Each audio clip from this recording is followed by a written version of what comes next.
Hey Christy, how we doing? Welcome back. How are you? Hi Nathan, I'm good. It's good to be back. Yeah, it's good to be back. So this is season 3 of the podcast with I wouldn't say a hiatus, but we've certainly had a bit of a break in between the season 2 and this one, right? Yeah, well, reality of life, but I love how we're just consistent in pushing through Yeah, life. well, that's pretty much all we can do, right? But yeah, look, it's really good to be back with you as well. Chrissy and I had a catch up last week just to touch base and to see where we're at. And one thing I've always enjoyed about this relationship is that we always just in that place where it's like we'll just go with it. We'll do whatever we can when the time is right, and then we'll just go with whatever comes our way. And I've really enjoyed that aspect of working with you. So it's good to be back, and I'm looking forward to today's episode because I've got some interesting and good questions for you. I know. I was like, well, my job's easy this week because you're interviewing me, and then next week is my turn, so I just have Exactly. to answer. Yeah, I'm really intrigued to find out what type of questions you have because so for today, as we spoke about, I wanted to interview you because I want to learn more about your belief and your faith and like your structure behind it. Because on my where I come from, I've never really been like a religious person. I used to be an altar boy years ago. My parents used to take me to church. I don't think I ever really quite bought into that aspect of it, like the Christianity side, the Catholic side. It was only since got older, a bit more mature, started to understand a little bit more about the world that I've developed an interest in understanding where belief and faith really comes from, or how important it is at the life of an individual, because our beliefs really structure how we operate through life, generally speaking.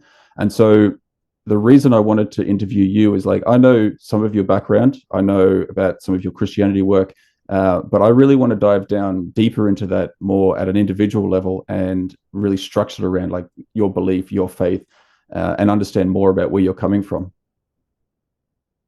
Yeah, I'm so excited. Thank you for taking an interest. I always think it's wonderful when people take an interest in things that you're passionate about, and I know you're curious as well. But the fact that I was quite happy it was a compliment for you to want to even interview me on my beliefs or just ideas around faith. Yeah, it's an honor. It's an honor. Yeah, thanks. Thank you.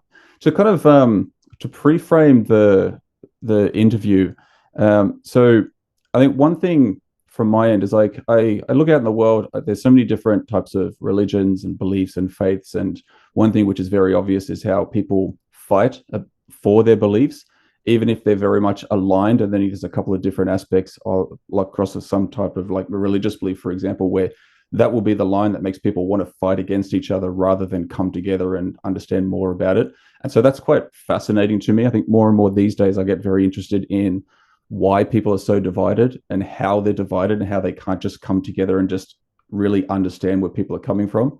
And like I said, I'm not a religious person. I think where my head is at, I think it's I think it's very warranted to believe that there's something out there, whatever that may be. I mean, that could be like God and the Father looking down on us, and there's a path for everyone, or it could be like a simulation. And so I'm not sure. And I don't know enough about something to say I'm 100% sure this is how it is, and I'll fight to the death to just to stand by that, because I don't really know it. I don't think anyone really knows deep down inside 100%, because it's just one of those things that's the big mystery of life. And so I think to begin with, I was quite interested to understand a little bit more about if you could describe your journey to faith and the specific area of Christianity that you would say that you belong to, or that you're a member of. Okay, well, I am non-denominational. I was raised in the Catholic Church, so I did my baptism, Holy Communion. I didn't have my confirmation. I don't know why that did never happen, but I never had my confirmation. Anyway, I didn't follow the Catholic faith. I went to church with my grandparents, Cook Islands, Australia, with my parents growing up. So I was just attending like you do as a child or teenager, attending. That's it. For me, it was I'm doing what my parents are telling me to do, just like I'm doing homework. I'm now going to church. I'm ticking boxes. I'm doing what my parents are telling me to do. That's it. There was no connection for me to God at a young age, to a point where when I went to Strange Sport and we met, I never went to church again. I can't remember many times I ever went to church in my Olympic career. So that was the disconnect. It was only my Catholic upbringing that I had, and then even then, my parents like were occasional, like Easter, Christmas. They weren't big on going every Sunday. And then at 30, when I hit rock bottom, I had an encounter with God at Hillsong Church. And I don't think it was Hillsong Church. I just believe that my heart was open and ready. I was at a place of desperation. I was angry at God. And I said to him, if you're real, then show yourself. I need help. And because other people were talking about God, and I had tried everything in my strength and power and might and mindset as an Olympian to overcome the battles that had come against me. But I got to a place of complete humility and to ask for help, which was hard for me to do. And then also to say, hey, this God I keep hearing about, reveal yourself. So my encounter with God at Hillsong, the first time I went in, going in, agitated, not wanting to be there. I thought my sister was wasting her time in this church. I was that desperate for help. I said, I went to a counselor, professional counselor, and I said, I'll go to I was just open for healing and change, or trying to find where to go in life for that direction. And it was in that day that I went into church. And it was on, I had my family's love to help me. I had professional counseling to help me. But then in church that day was my personal encounter with God. A supernatural weight lifted off me. Like I felt this supernatural presence on me lift. I felt this powerful presence, divine presence overcome me.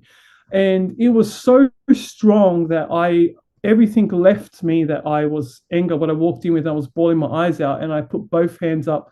All I remember someone saying, do you want to accept Jesus? And that's it. So I would say that I just believe it was my timing. I was ready, I was open, and I was desperate to know. I was asked, know God, if He is real, and that's it. And so from there began my journey of going back into. I was at Hillsong, so it's Protestant, going back into Catholic churches, Protestant churches, and just going through different churches. Because even when I arrived, so I'll just finish here so we can move on. But even when I arrived at Hillsong Church, I said, okay, I was there for 2 years serving, but I'm like, well, why do you think you're right? And why does the Catholic Church think they're right?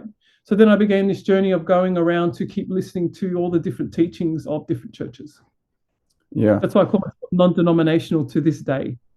Yeah, sure. And look, that actually makes like sense to me, because as I said before, it's not about the one religion to rule the ball, if you will. It's the actual faith aspect of it, and the teachings are just the teachings of that particular church. And it was something you said, which was quite interesting, and I felt that as well. It's doing the thing that you're forced to do, like your parents take you there because they say, oh, you just have to go to church, you have to sit there, you have to say the words, you have to do the prayers and the hymns. It's like the big question was for me, particularly when I was older, is like, well, why? Like, why are we doing this? Like, what's the point of it all? And I think it comes that time in your life when something has to happen, when, like you said, you're in the right place for it and you're open to receive whatever it is that eventually comes, and whether that be a personal power thing, whether it be an aspect of a religion or a faith. But when you're ready, these things, I've noticed, that's when they tend to happen the most profoundly. Yeah, when the teacher's ready, student appears. I think I saw you do that in a post recently. Yeah, I did. Yeah. That's not mine. That's definitely a quote. It's an ancient Asian proverb. I can't remember exactly who it was, but yeah. So Christie, how would you define faith, and how does it differ from a belief in your understanding?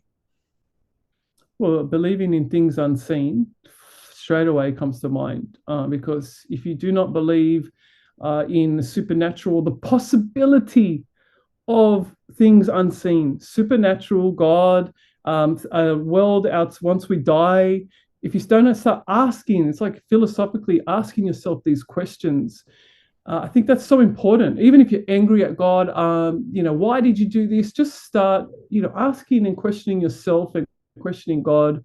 And I think that through that curiosity, or anger or emotions, or past trauma in churches, or somewhere along the lines, I feel like God will reveal Himself to you. But there's got to be this, like, maybe should I say, a curiosity in things unseen. And so for me, my faith is, when that happened, I had revelations of God. I got revelations from heaven and from God, and direct.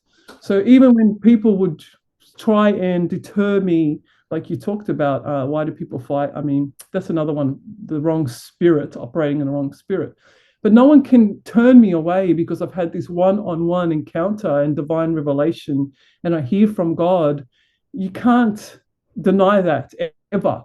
I can't stop this flow. I can't unknow what I know and stop my faith from. Once you have an encounter with God, it starts. It's a one-on-one. You'll know when it is. It's just like giving birth for the first time. You can never explain it until you give birth to a child. And so I tell you, people, be kind to yourself that it hasn't happened yet. But that's why I was against people too that, God, because I hadn't had an encounter. So until I had an encounter, I was always going to, not care about this God thing or judge my sister or things like that. And that's why faith now is so crucial to my life, because I have this one-on-one relationship with God. It's intimate. I hear from him. I'm with him all the time. He's with me all the time. And so defining my faith would be having this intimate relationship where I know him and he knows me intimately through personal encounter. And so that's how I would define my faith. What was the second part of your question? So it's about how it differs from a belief. I feel like I feel like beliefs can change. I feel like faith doesn't change. That's just instantly. Like my faith is so now convicted, it will never shift. But beliefs can even now, as a Christian, my beliefs will still shift and mold as I learn more and grow more and get closer to God. I believe my beliefs still kind of go. My faith in God never ends. But I start to go, oh, wait, no sex to marriage. I don't agree with that. Oh, wait. And then as I got closer to God, I'm like, no, that's truth now. No sex to marriage. But initially as a Christian, no, that belief was not mine. Sure. Right. So I don't know. That's instantly how I would see it, the difference between it. Yeah, I'm glad you brought that up, because I've actually got a couple of questions about changing beliefs as we go on, because I find that aspect to it, particularly in a religious sense, is quite important to talk about. But before I get into that, I'd be curious to understand what type of practices or habits do you engage in to kind of strengthen your faith? Oh my gosh, my whole life. Reading the Bible, obviously. But the reading the Bible needs to be challenged with old texts and religious texts from back 2,000 years ago. So historical texts and the Hebrew texts and Aramaic and the Assyrians. That's why I went into the Assyrian Church of the East and started studying our Aramaic texts. That's when the language that Jesus spoke. So the Bible does need to be critiqued with other texts, or just, not critiqued, because I started studying theology, it was going back to historical texts as well and studying things like that. And sorry, I lost my train of thought. Just repeat the question again. So what type of practices or habits do you engage in to strengthen your faith? Yeah, so because of my amount of study I've done in theology, basically theology, so it's with the Bible and then all the theology around it and going back to old theologians, historical texts, that would be one way. So it's understanding Christians from the past, because you have to learn from your parents, your grandparents, right, to pass a culture forward. In order to understand Christianity, you have to go along the past generations and read all their texts and understand. So for me, all the way from Jesus to the day that Jesus was alive 2,000 years ago to now is text, the Bible and other texts, historical texts. Then prayer is number one time. Now that can be prayer speaking to God. That can be prayer in silence and solitude, with complete silence, listening to God. And that can also be doing absolutely no listening or talking, but sitting quietly in his presence. So you feel his presence and there's no communication going on at all. You also do it through worship, through music, through singing, through dancing, through art, through preaching on stage. I mean, there's many ways we worship God through the actions that we do in our giftings and callings. Mine's through speaking, so I do a lot of speaking, and it's a way of worship for me. Also, one of the number one things is fellowship. So we need to be sharpened with other Christians in fellowship to learn from each other and to keep each other accountable. Most importantly, because as Christians, it's deception all the time. And so being in fellowship with other Christians, I would say, and it's just on repeat. And going to churches and ministries and attending events, I'm always just immersed in God's word and with other Christians, I would say, would be how I do it.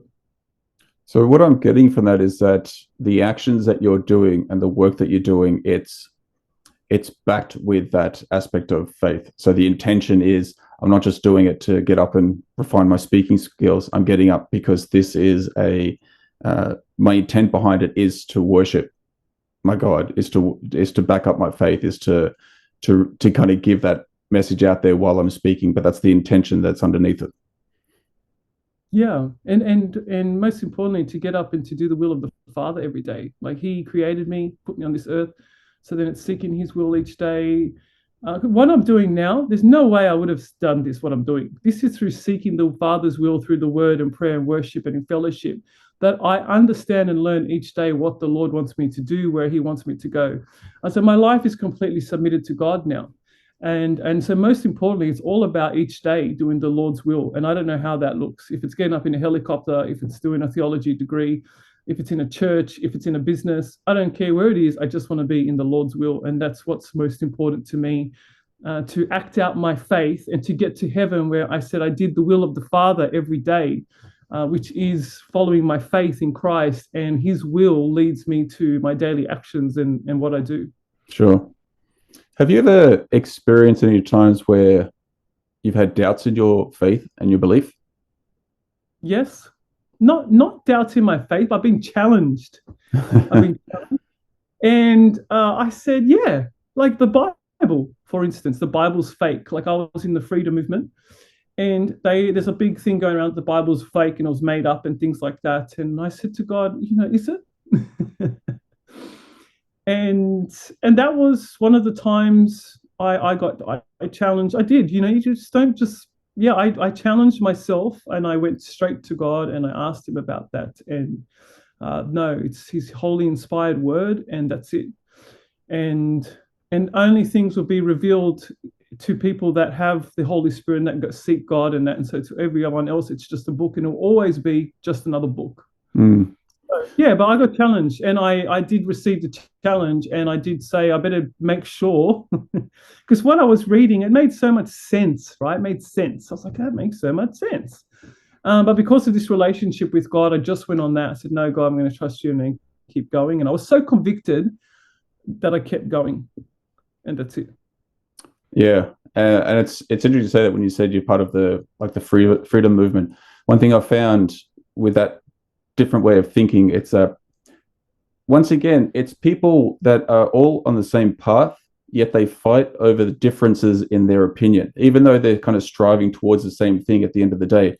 But then you talk about something like the Bible is fake, and then other people will be in the freedom movement, but then they think, well, actually, no, it's not. And there'll be other people in the middle.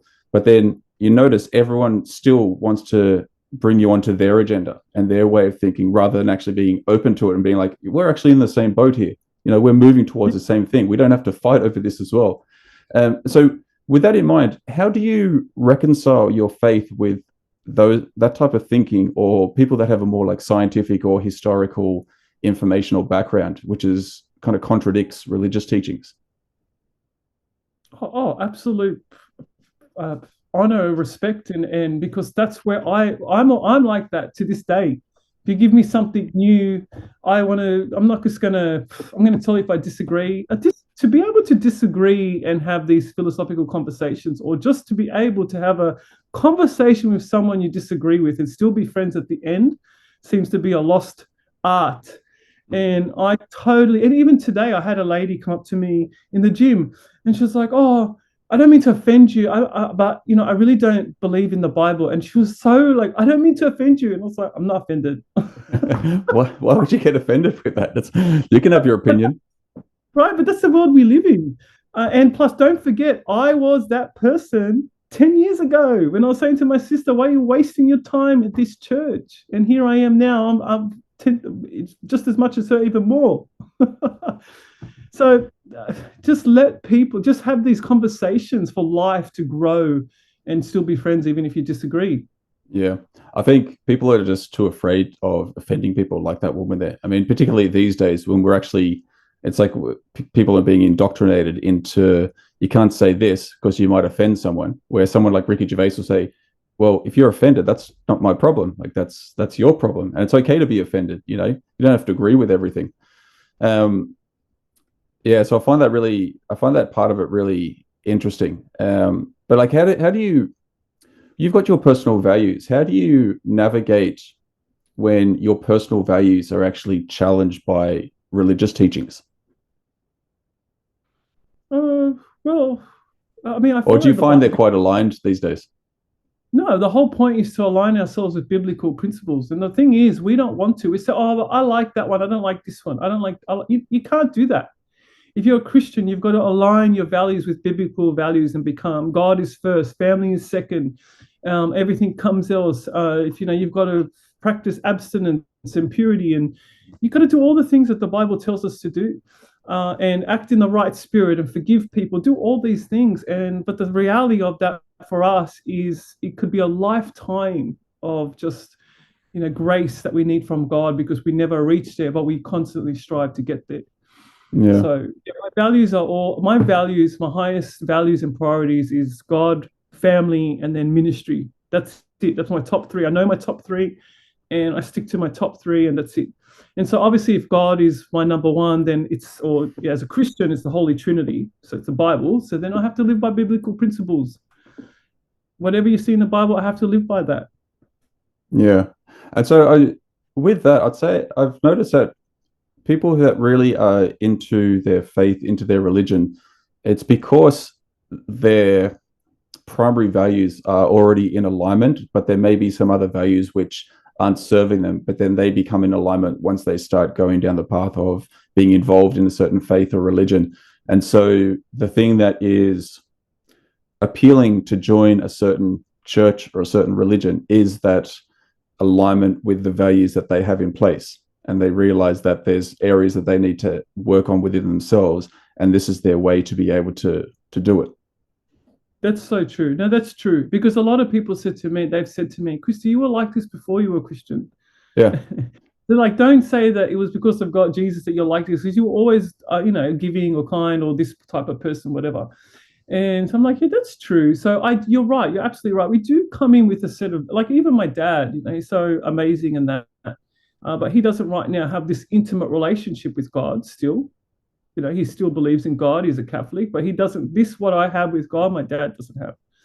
And that's amazing. My dad's the most amazing guy with great values. He's a family man. He's loved by everyone. He has integrity. So yeah, we're not saying that if you come to Bible, you all of a sudden have great morals and integrity. You can have it without God, but there's just this relationship with God that probably is different between me and my dad. Yeah. And so on that, I'd love to get your thoughts on personal power versus like putting your power in God. And I'll just elaborate on that because I've had many people in my life who are very faith driven to the point where it's like you have to have God in your life, you have to do this, and they're telling me how to live my life in that respect.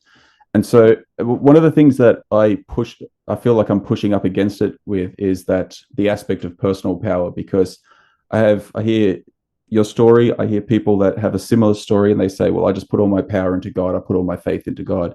And one thing that I find challenging with that, it's like, well, what about the power that you have within yourself? And I know some people need that stepping stone to get to that, where they have a down moment, they hit a level where they speak to God or reach out to God and say, someone please give me some help. They get that shining light or that message or whatever it is come through, and that enables them to kind of regain their personal power. But I would love to know your thoughts on maybe the difference or your view on actual individual's personal power and when an individual puts all their power into like a god or a religion. Yeah, well, first of all, we can think of many successful people who are very powerful individuals who lived and died non-Christians, so or non-religious people. So we can say that you can be powerful definitely without God.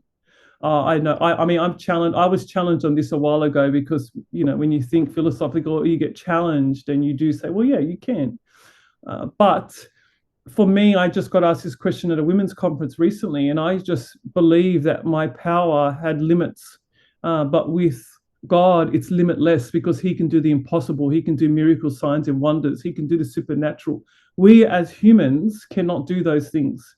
And so there's a certain limitation we come to as humans with power.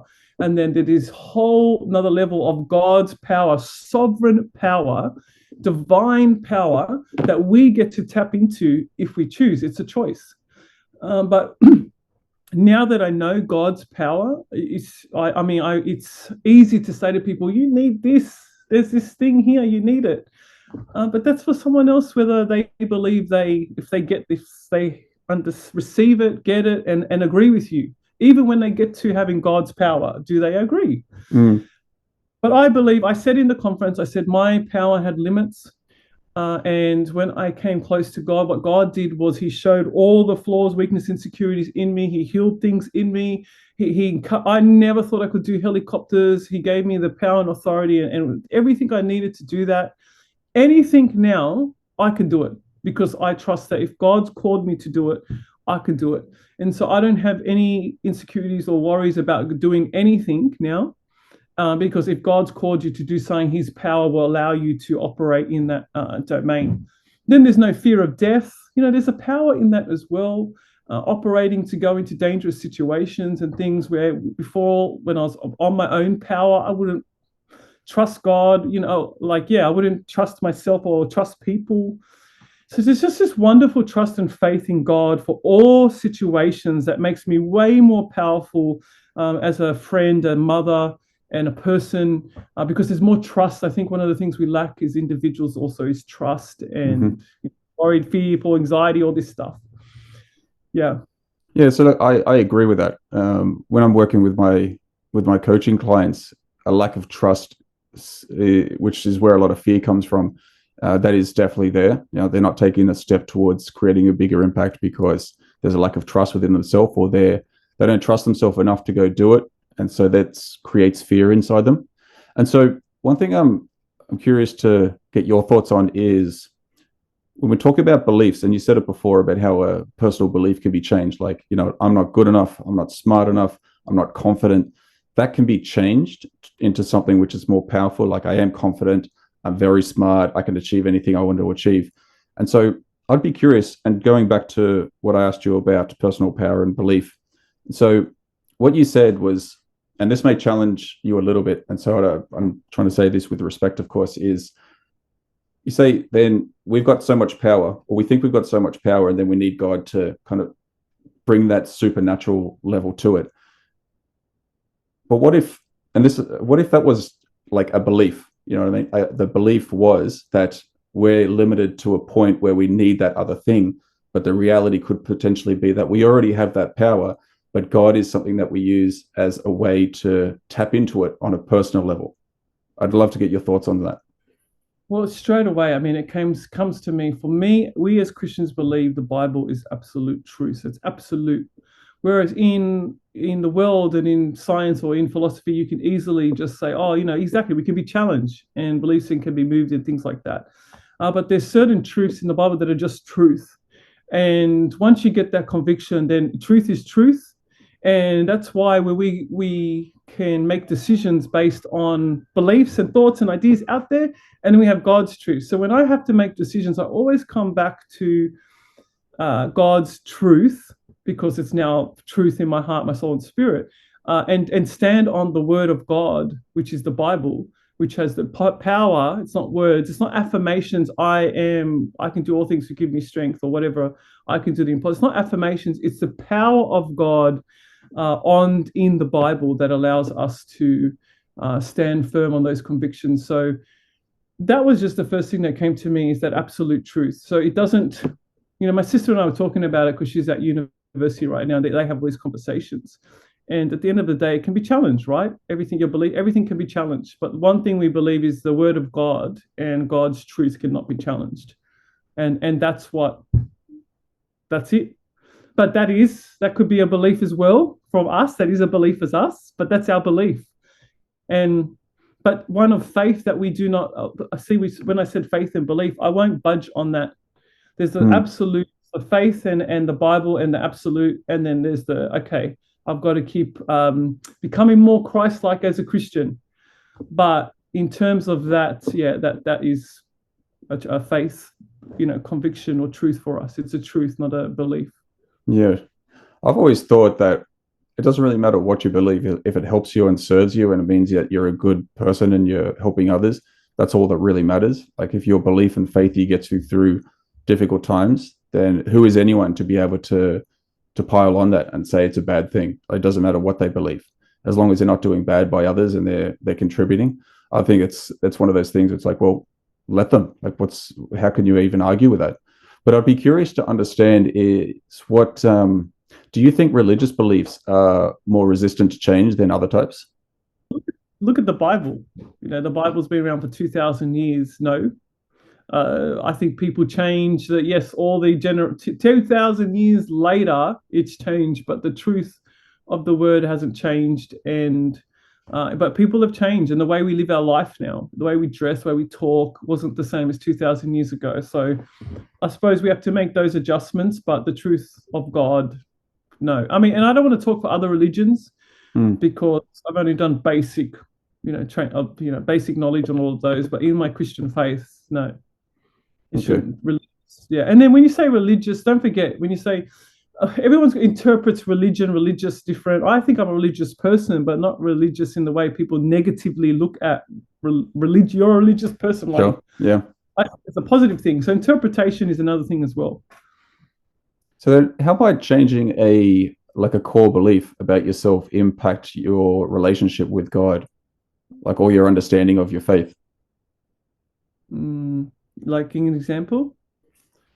So like if you had a core belief where maybe it was either empowering or not empowering, where you believe something about yourself, like maybe I'm not smart enough, or I can only achieve so much in life, or something like that.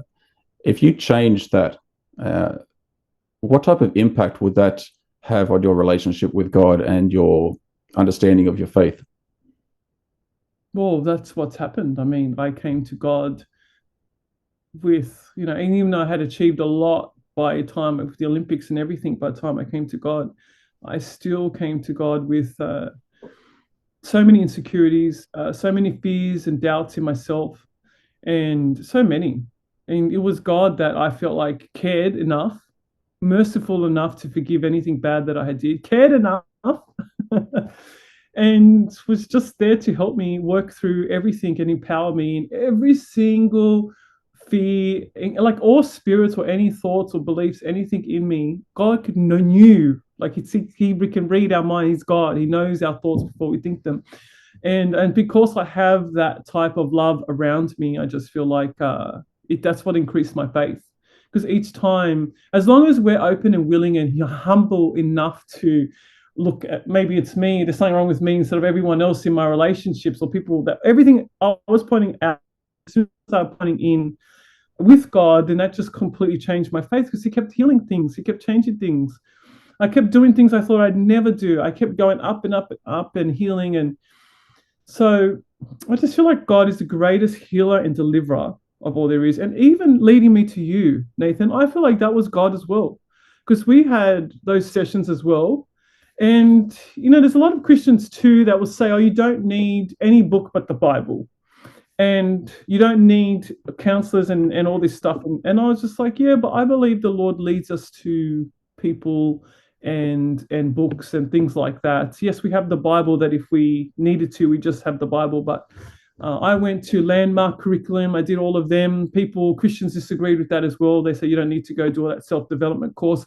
God, he will do all of that. And he did do all that. Right. But I believe that he leads us to others as well, to iron sharpens iron. And so I believe that same thing that happened with our coaching time and our relationship is God led, because I pray about every relationship, every coaching or every place that I go to. Yeah. And, it's funny you say that, because I think that's where the whole personal power aspect of it comes into it. And you notice where the minds close. And this is something I'd like to understand. I'm not sure if we were able to handle it in this conversation, but when someone's mind is so closed that it's just this, like it's just the Bible. If you need anything, it's in the Bible. And there's probably a lot of truth to that, because a lot of the personal development things and improving yourself actually spawn from parts of the Bible and the values and the messages in it, particularly when it's about maybe I'm the problem and I'm the one that has to work on myself rather than trying to work on everyone else.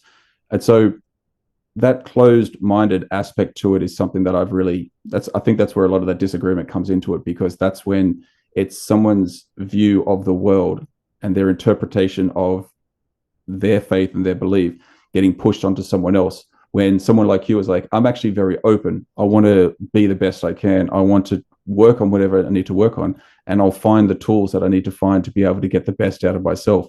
When someone starts to use the Bible or religion as a way to hinder that, I think that's when challenges really start to come to the surface. And it actually starts, for me, it shows the insecurities and what's lacking in that person who can only see it like this way. They can only say that everything you need is in the Bible. It's like, yeah, well, that might be good for you, but we're talking about me. And I totally appreciate the fact that I'm in this world, I'm in this life. There's so many things here, tools, resources that I've been given to use.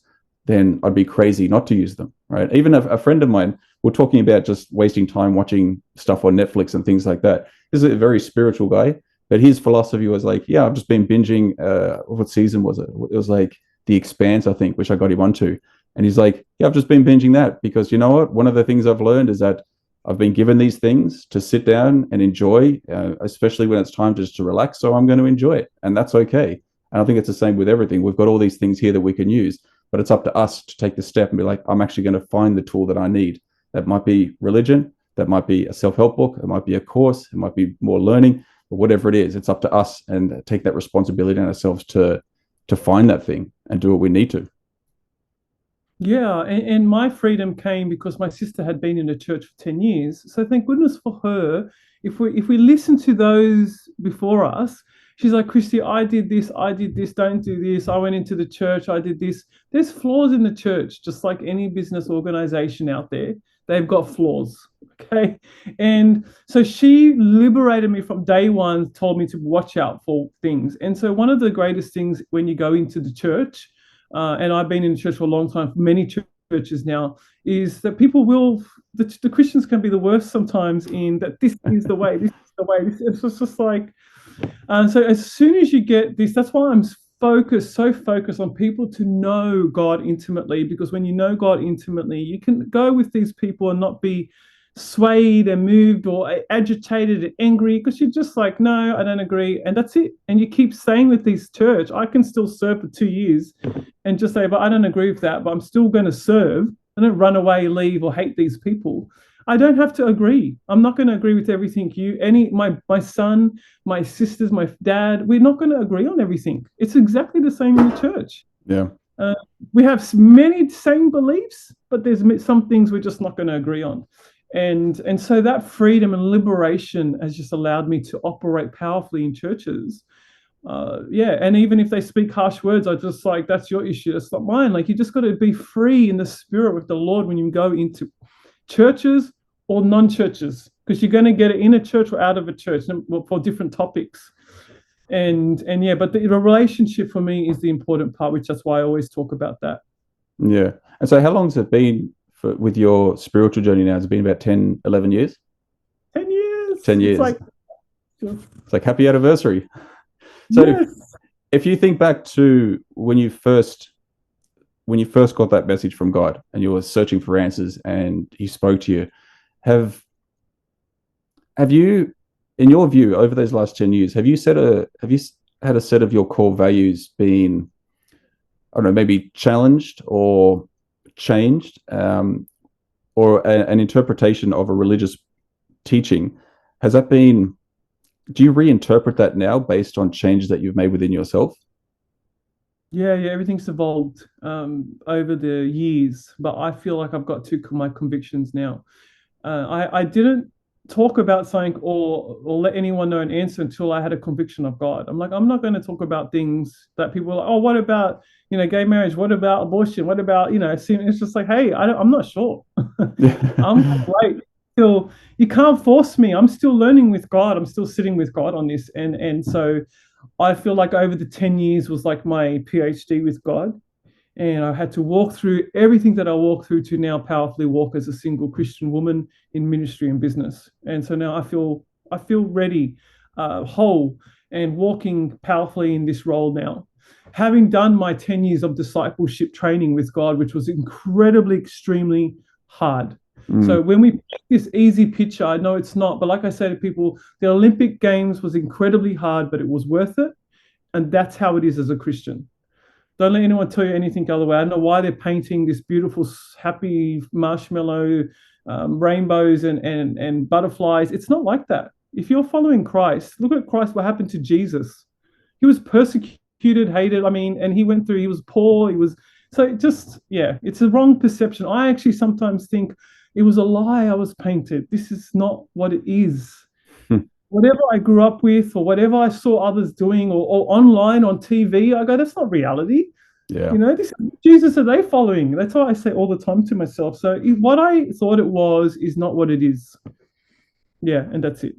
But it's worth it. It's worth it. And I'll go back to 10 years ago and do it all over again. Yeah. I think you've just summed up self-awareness perfectly, particularly as you start to open your eyes and you look around. One thing I notice about life in general, almost everything that I used to think was a lie.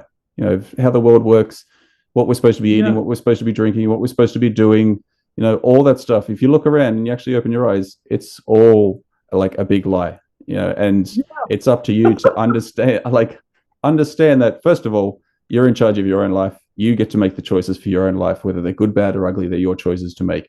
And then it's up to you if you want more or you want to do better, is to, like you said, you go, you observe, but you don't take part. You know, you understand what's going on, you see what's happening, you don't get involved, particularly in disputes and things like that, which just a waste of time. And so you focus on the things that you need to do. You know, you're on a mission, you've got things to do, you focus on those type of things, and that's ultimately self-awareness and complete freedom. Even if you feel like it's not freedom in the exterior world, it's the internal freedom. That's it. That's it. You summed it up perfectly. Thank you. That's how it feels. And Mm. I'm so happy to be here because, as you know, like my 20s was so hard. Pleasing people. I was so insecure. I didn't know I was until later how insecure I was. And then my 30s was just healing and finding out who I was. Who's Christie? So 10 years of just finding myself and all the 30 years of insecurities before that, and just the world got to me. So it's just a wonderful feeling now in my 40s. That's why my 40s is my favorite. I'm just like, I love 40s. Yeah, everyone else shies away from it. Yeah, it's like, oh, I'm not I know 40. No, I'm everyone's like, still 39 again. yeah, people don't want to say their age and don't want to. I was like, what? I said, I'm so happy to tell people how old I am. I'm so happy I made it this far, and I'm the happiest I've ever been, Yeah. more than my 20s and 30s. So yeah, Yeah. light. But yeah. So, Chrissy, I've got one final question for you before we finish up. And before you get to that, I just wanted to thank you for the conversation. It's actually been very insightful and I've really enjoyed it. And so my final question would be, what would be the greatest lesson you would like to teach anyone based on what you've gone through over the last 10 years? That God can be their deliverer, their healer, their physician, their husband, their wife, their brother, their sister, every single need and desire that we have in life, any healing we need, and from cancer, from trauma, from the past, any relationship we want reconciled, absolutely everything can be solved with God. There's nothing impossible for God. And that's what I've learned over the 10 years. I've seen miracle signs and wonders. I believe even marriages that were just forget it, it's never going to happen. I've seen them reconciled. I've seen people from cancer get healed. You've just seen so many miracle signs and wonders with God. And I just absolutely believe, I have the faith to believe that whatever someone is going through, or whatever, even not, it can be positive, negative, it doesn't matter. But whatever needs you have, God can be the provider and the answer to whatever question you've been asking him or the universe. Whew. Amen. Man. I say universe because a lot of people say universe before they become Christians. You start saying universe. Mm. You know, spiritual way. But when you become a Christian, you don't say universe, you always say God. Yeah, yeah. It's like you kind of evolve. Once you raise your awareness, you understand a little bit more. Yeah, that's it. Anyway, thank you so much. And it's been even speaking answers I don't know until right. And so I'm learning myself from like, oh, okay. Yeah, no worries. No, thank you. Thank you for opening up as well, and hopefully being a little bit challenged as well, because it's helped me gain a little bit more understanding just from a personal perspective as well. But I'm certainly interested to understand more about it in the future as well. But I appreciate you coming on and actually answering these questions. It's always good having a chat. And I look forward to you next week. Yeah, I'm kind of scared now. I don't know what you're going to ask. Yeah, bring it. All right, awesome. Thanks, Christie, and thanks everyone for listening as well. We will be back for new episode next week. And if you have anything we can help you with, or if you have any questions for us, please reach us below. I'll leave all the details in the description below, wherever you're watching or listening to this. Thanks very much, guys. Thanks, Christie. Thanks, Nathan. Good night, everyone. See ya.